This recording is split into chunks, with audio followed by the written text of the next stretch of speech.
최근 한국 교회를 걱정하는 사람들이 참 많아졌어요. 게다가 이제는 세상 사람들이 오히려 교회를 걱정하고 있는 지경에 놓여졌습니다. 뉴스를 보면 더욱더 그렇죠. 얼마 전 젊은 사람들이 교회를 떠나는 이유라는 글을 읽었는데 그 이유가 참 흥미롭습니다. 교회를 바라보는 따가운 시선 때문이라고 합니다. 사람들이 이제는 교회에 대해서 부정적인 이미지만 떠올리기 때문이라는 거죠. 또 교회가 배타성을 갖고 있기 때문이라는 것입니다. 다른 의견을 듣지 않고 무조건 본인이 옳다고 말하기 때문이라는 것이에요. 또 이중성 때문이라고 합니다. 말하는 것과 행동하는 것이 일치하지 않기 때문이라는 것입니다. 마지막으로 교회의 세속화 때문이라고 합니다. 교회가 마치 기업처럼 보인다는 것이죠. 결국 그래서 젊은 사람들이 교회를 떠난다고 합니다. 사실 이런 따가운 질책을 듣고 있으면 교회의 자화상이 이렇게까지 무너졌는가, 또 예수님이 피로 값주고 사신 이 교회가 이렇게까지 무너져 버렸는가, 한 사람의 성도로서 마음이 아픈 것이 사실입니다. 이런 질책을 귀담아 듣고 먼저 나부터 바로 선다면 다시 세상의 빛과 소금의 역할을 감당하게 될 줄로 믿습니다. 또한 교회는 더욱 성숙하고 사람들에게 칭찬받는 교회가 될 것입니다. 하지만 한편으로 보면 왜 사람들은 이토록 교회에 대해서 부정적인 시각을 갖고 있을까요? 돌이켜보면 교회의 역사에 핍박과 고난의 시기와 조롱의 시선이 잠시라도 멈췄던 적이 있었을까요? 그렇다고 그 교회를 향한 질책을 바로잡지 않겠다는 뜻은 아닙니다. 물론 달게 듣고 바로 잡아야 될 줄로 믿습니다. 하지만 바로잡는 것과는 별개로 한 번도 멈춘 적이 없는 이 부정적인 시선을 신앙인은 어떻게 이해하고 받아들여야 하는가라는 문제가 남습니다. 기독교 역사를 보면 가족과 헤어지고 평생을 굴 속에서 신앙을 지키며 살았던 카타콤의 성도들이 있습니다. 경기장에서 사자의 밥이 되고 로마 시민의 유혹거리로 전락한 순교한 믿음의 선배들이 있어요. 가본 적도 없는 타국에서 복음을 전하다가 외롭게 하나님의 부름을 받은 선교사들이 있습니다. 가족의 핍박으로 머리를 깎이고 쫓겨나던 것이 한국교회에 불과 얼마 되지 않았던 과거의 일이었습니다. 그리고 이 핍박이 지금 우리 주변에도 계속되고 있다는 사실이죠. 사실 말을 안 해서 그렇지 세상 사람들은 우리를 향하여 너희가 잘났으면 얼마나 잘났느냐, 혹은 너희나 우리나 다를 게 뭐가 있느냐, 이런 시기가 여전하다는 것이에요. 방법만 바뀌었을 뿐이지, 표현을 안 할 뿐이지 더 파괴적이고 더 치밀하게 우리를 실망시키고 낙담시키는 핍박과 시기가 그대로 있다는 것이죠. 교회를 다니고 믿음을 갖는 것이 마치 잘못된 것인 것 마냥, 혹은 죄를 짓는 것 마냥 느끼게 만든다는 것입니다. 사라지지 않는 핍박과 시기를 우리는 어떻게 받아들여야 할까요? 더 근본적으로 우리의 정체성이 무엇이길래 이 핍박과 시기가 우리를 떠나지 않을까요? 오늘 함께 말씀을 통해서 고난과 핍박을 당하고 있었던 고린도 교회 성도들을 살펴보고, 그리고 사도 바울이 자신을 어떻게 소개하는지 또 어떻게 교훈하는지를 살펴보는 것을 통해 현재를 살아가는 우리에게 주시는 교훈이 어떠한 것이 있는지 살펴보려고 합니다. 지금이야 자주 볼 수 없지만 불과 8, 90년대에는 공항에서 광화문까지 또 청와대까지 카 퍼레이드가 있었습니다. 한국인의 위상을 높였던 영웅들에게 당시에 최고의 축하이며 영예로 드렸던 행사였죠. 최근의 기억을 떠올려 보면 아마 2002년도 정도가 되지 않았을까요? 4강에 올랐던 태극 정사들이 그 시청에서 카퍼레이드를 할 때 그 건물에서 쏟아지는 그 꽃을 우리는 기억할 겁니다. 이 퍼레이드의 유래가 로마의 개선 행진에서 시작되었다는 것을 우리는 다 알고 있어요. 로마의 개선 행진을 본따 최고의 영예와 축하를 할 때 사용했던 것이죠. 국가적인 행사이며 큰 축제였습니다. 그 개선 행진에 대해서 조금 더 자세히 살펴보면 우선 퍼레이드에 참석하는 사람들이 성문 밖에서 마르스 광장이라는 곳에서 집결하고 도열합니다. 그리고 모든 것이 정비가 되면 24명의 호위병이 개선 장군을 맞이합니다. 이에 군단병과 군단장의 구령에 따라서 일제히 오른팔을 비스듬히 올리는 경례를 올렸습니다.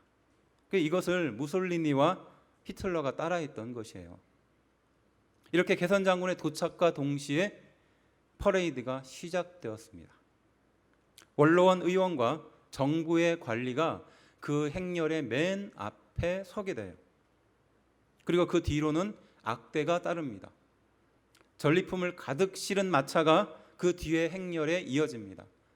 이 전쟁을 통해서 이러한 전과를 거두었다는 그 전리품을 마차에 가득 높이 올리는 것이 그 당시의 관습이었다고 합니다. 그리고 그 뒤로는 플랜카드가 지나갔습니다. 플랜카드는 한 장, 두 장이 지나가는 것이 아니라 수십 장, 많게는 100장 이상이 지나갔다고 합니다. 그 플랜카드에는 이 전쟁이 어떻게 치러졌으며 어떤 전과가 있었으며 어떤 승리를 거뒀는지 자세히 그림으로 또 글자로 기록했다고 합니다. 백성들은 그래서 이 플랜카드만 보면 전쟁이 얼마나 치열했는지 또 얼마나 대단한 승리를 거뒀는지 알 수 있었다고 하죠. 그 뒤로는 전쟁의 패배자들을 태운 마차가 이어집니다. 패배자의 대표를 필두로 해서 왕들과 왕자들, 자녀들과 수종자들이 함께 쇠사슬에 묶여서 때로는 벌겨벗겨진 채로 굴욕과 수치를 당하면서 끌려갑니다. 그 뒤로 흰소와 제사장들이 따라갑니다. 그리고 이제 네필의 백마가 이끄는 마차를 타고 개선 장군이 황금 흉갑을 걸치고 비싼 자주색으로 물들인 망토를 걸치고 왼손에는 주의봉을 또 머리에는 그 화려한 월계수를 쓰고 나타납니다. 그 뒤로 참모들이 말을 타고 위풍당당한 기병대가 행렬을 만듭니다. 그리고 그 뒤에 군병들의 퍼레이드가 시작되는 것이죠. 군병들의 함성 소리와 군중들의 박수 갈채 소리가 가득합니다. 꽃들이 가득하고 개선문을 지나 개선 가도를 걷게 됩니다. 그리고 카피톨리누스 언덕, 제우스 신전이 있는 그 언덕까지 구불구불하고 좁은 길을 향해 올라가게 되죠. 그리고 그곳에서 신에게 제사를 드리고 공식 연회가 펼쳐졌습니다. 백성들은 함께 승리의 기쁨을 나누고 며칠 동안 큰 잔치를 벌였습니다. 행렬이 지나가면 군중은 승리자의 병거 앞에 꽃을 던졌고 신전 제단에는 타는 향기가 거리를 가득 메웠다고 합니다. 그 제물을 태우는 향과 꽃의 향기가 얼마나 짙었던지 몇 주 동안 로마 시내의 냄새가 진동했다고 합니다. 바로 이 개선 행렬이 사도 바울이 자신을 소개하는 그 첫 장면에 등장합니다. 함께 14절을 읽어보겠습니다. 시작. 항상 우리를 그리스도 안에서 이기게 하시고 우리로 말미암아 각처에서 그리스도를 아는 냄새를 나타내시는 감사하노라. 아멘. 여기서 그리스도 안에서 이기게 하시고라는 문장에 사실은 빠진 단어가 하나가 있어요.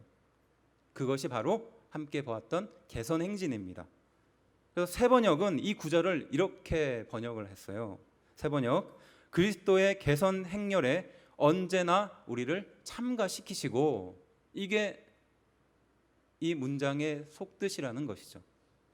즉 사도 바울은 고난을 당하고 있는 고린도 교회 성도들에게 그리스도께서 우리를 개선 행진에 참석한 개선 장군처럼 항상 이기게 해주셨다라고 선포하고 있습니다.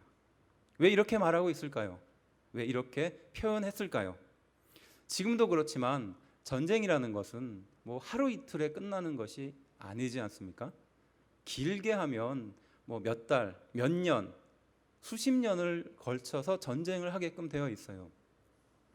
그 긴 전쟁이라는 것이 처음에는 사기가 충천하지만 시간이 지나면 지날수록 참 어렵고 힘든 일이 됩니다. 그리고 함께 싸웠던 전우들이 하루아침에 유명을 달리하면서 그 하루하루를 살아간다는 것이 결코 쉬운 것이 아니죠. 사기가 떨어집니다. 두려움에 빠져요. 또 언제 어떻게 될지 모르는 이 전세 때문에 괴로움에 빠지게 되는 것입니다. 바로 그때 장군은 위대한 승리가 눈앞에 있다고 병사들에게 사기를 돋우면서 이렇게 말하는 것이죠. 이제 곧 고지가 눈앞이다. 그 뒤에는 가족의 품에 또 고향 땅에 너희가 있을 것이다. 전쟁의 목적과 이후에 주어질 영광을 병사들에게 전해 주었습니다. 그러면서 사기를 다시 한번 세웠었던 것이죠. 이 말을 듣는 고린도 교회 성도들은 마치 치열한 싸움의 전쟁터의 한가운데 있다는 것을 깨닫게 되는 것이죠. 그러면서 지금은 고난을 당하고 있지만 개선 장군처럼 이기는 싸움을 하고 있다는 확신이 들었을 것입니다. 그래, 이제 곧 개선문을 통과하고 영화로운 영광을 받게 될 것이다. 조금만 참으면 저 천국에서 승리의 냄새가 진동하는 그곳에 갈 것이다.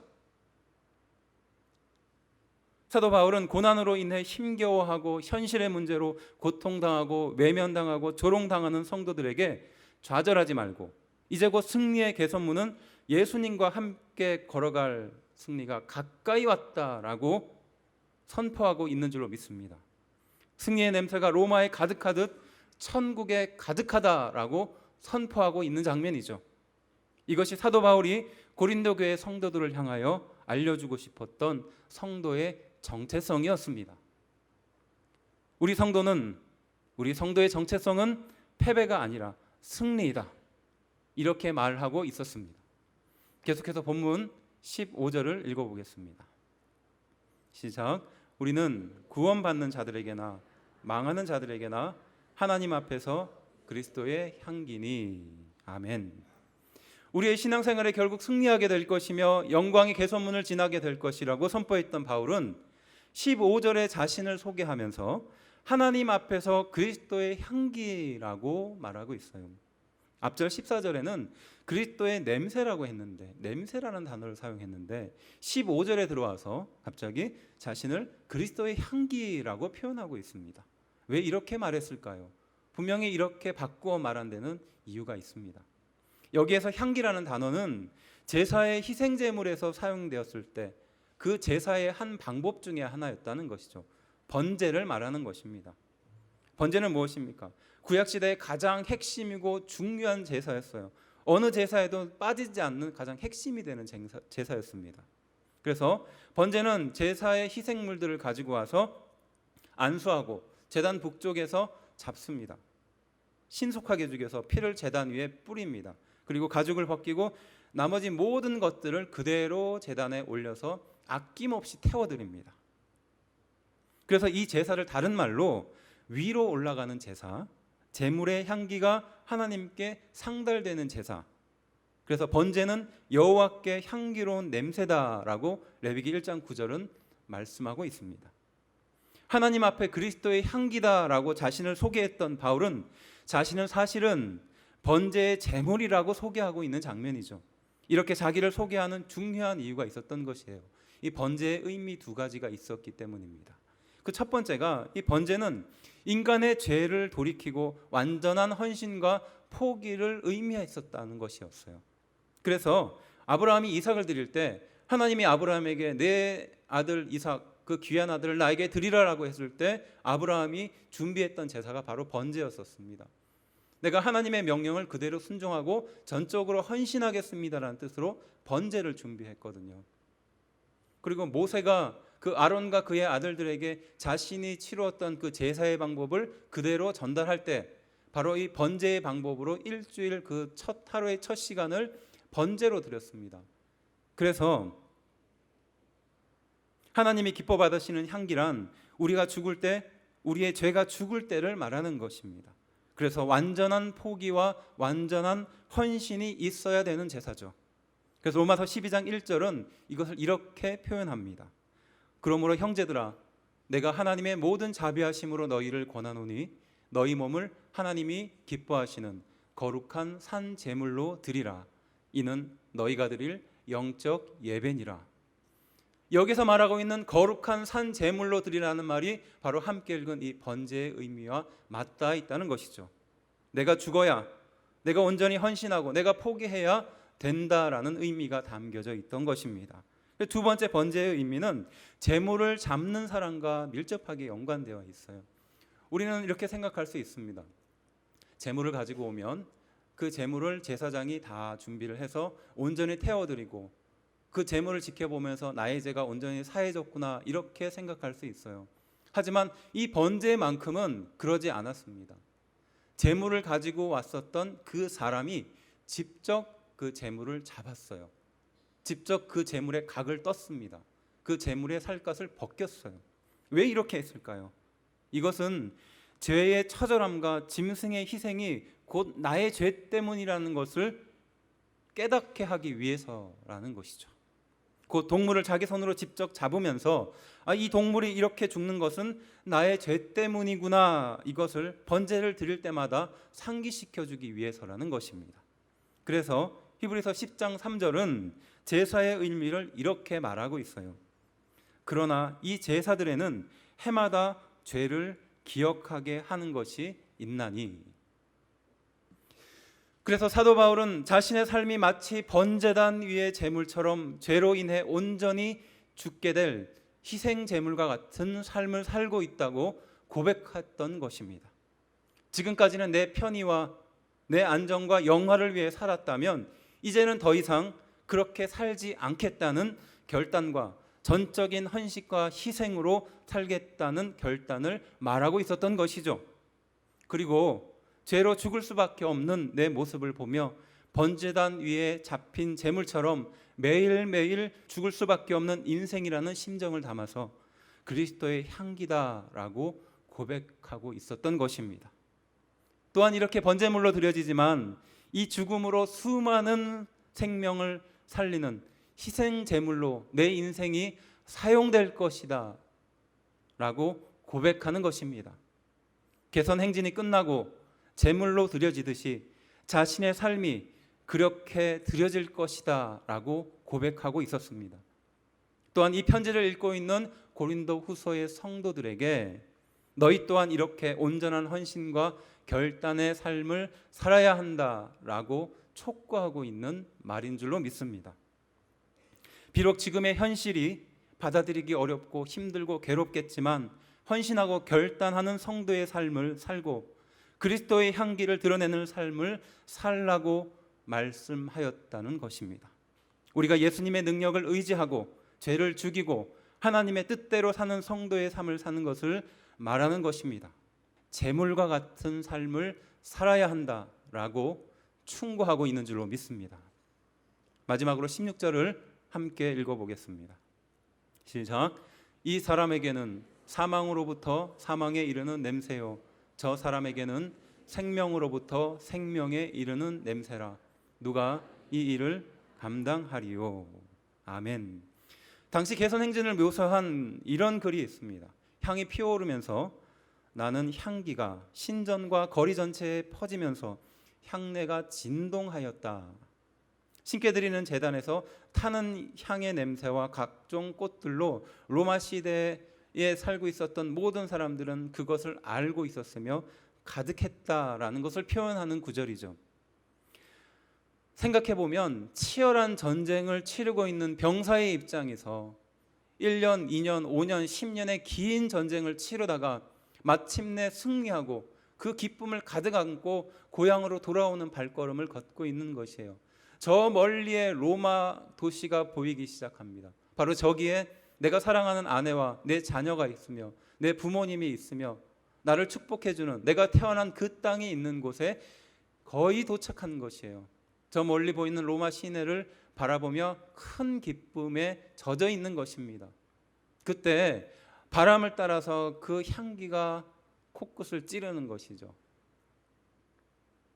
이 향기를 맡다면 그 병사의 마음은 어떠했을까요? 로마 시민 또한 마찬가지였을 겁니다. 아침부터 로마 시내가 뿌옇하게 보일 정도로 연기가 가득했던 것이죠.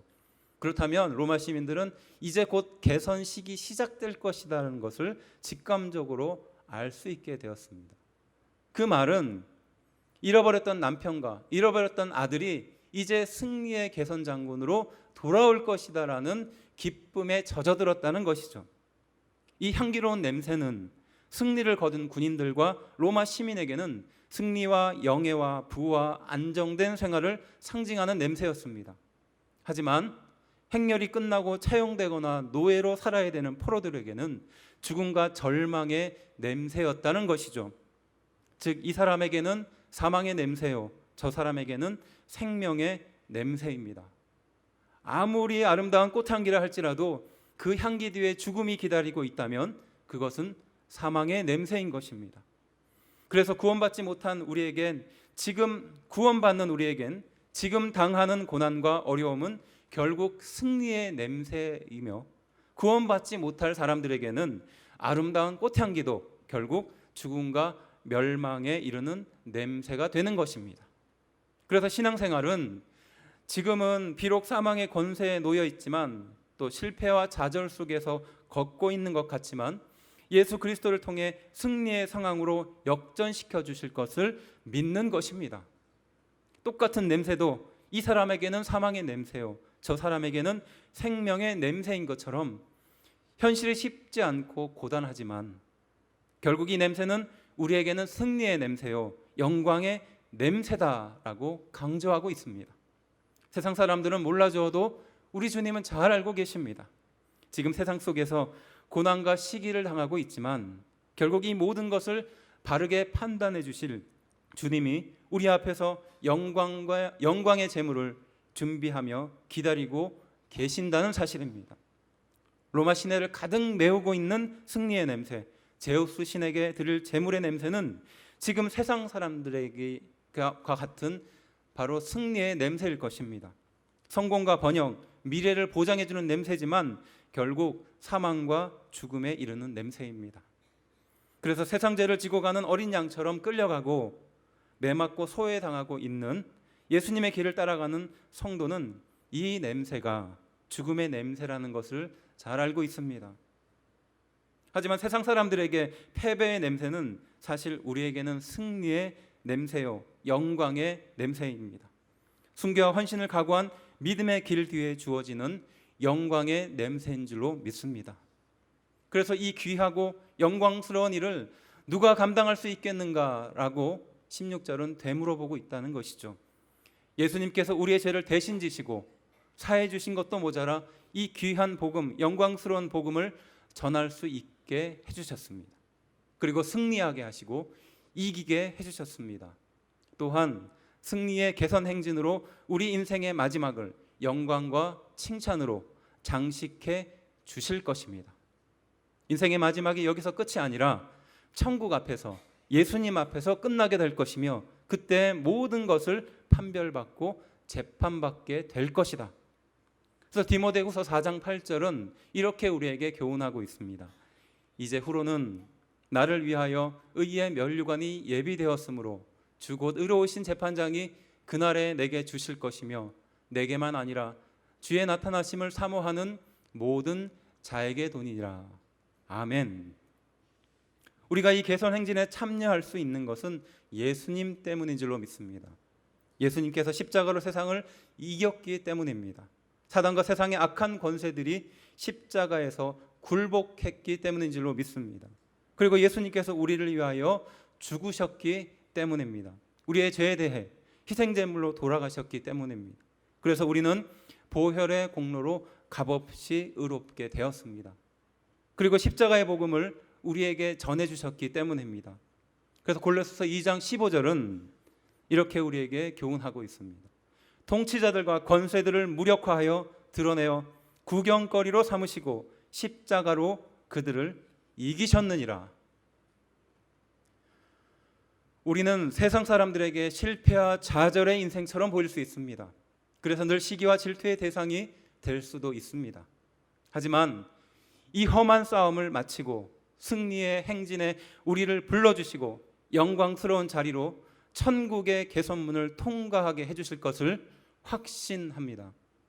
기쁨과 환희가 가득하고 능력과 영광이 가득한 길을 따라서 마침내 하나님의 품에 이르렀을 때 잘했다 칭찬받는 성도들과 교회가 있을 것입니다. 그리고 그 칭찬은 우리가 듣게 될 것입니다. 세상의 비판의 귀를 막으라는 이야기가 아닙니다. 오히려 더 귀를 열고 하나님 보시기에 거룩하고 정결하며 세상 사람들이 부러워할 만한 거룩함과 선함으로 살아야 합니다. 생명 있는 복음을 맡은 자로 사도 바울처럼 번제로 드려지듯이 우리 인생 전체가 헌신하며 결단하는 인생이 되어야 할 줄로 믿습니다. 그 싸움과 길에서 흘리는 수고와 헌신의 땀을 우리 주님께서 알고 계시기 때문입니다. 그곳에는 더 영광스러운 칭찬과 영광이 있습니다. 그래서 비록 현실은 녹록하지 않지만 하나님의 성도들은 영광의 주님을 바라보며 한 걸음 한 걸음을 확신 있게 내딛어야 할 때입니다. 비록 세상에서는 누구도 우리의 행동과 우리의 신념에 잘했다 칭찬하지 않습니다. 하지만 우리의 재판장 되신 하나님께서 우리를 판결하시고 많은 사람들 앞에서 의롭다 하며 칭찬해 주실 것을 믿습니다. 사망에 이르는 세상의 냄새를 따라가지 않는 성도, 하나님의 뜻대로 살기 위해서 몸부림치는 성도, 예수님이 가신 길을 걸어가기 위해 발이 부르트도록 수고를 아끼지 않는 성도, 그 성도들이 그리스도의 향기를 세상에 드러내며 사단의 악한 권세자들에게 실패와 사망의 향기를 드러낼 것입니다. 그리고 우리 모두 예수님이 베푸시는 승리의 개선 행진을 하게 될 줄로 믿습니다. 그리스도의 향기는 패배처럼 보이나 실상은 승리입니다. 그리스도의 향기는 좌절처럼 보이나 실상은 능력입니다. 그리스도의 향기는 낙심처럼 보이나 실상은 하나님의 능력입니다. 사도 바울이 고백했던 그리스도의 향기를 드러내며 오늘도 승리를 약속받아 우리 모두가 하나님의 귀한 백성으로 살게 되기를 주의 이름으로 축원드립니다. 기도하겠습니다.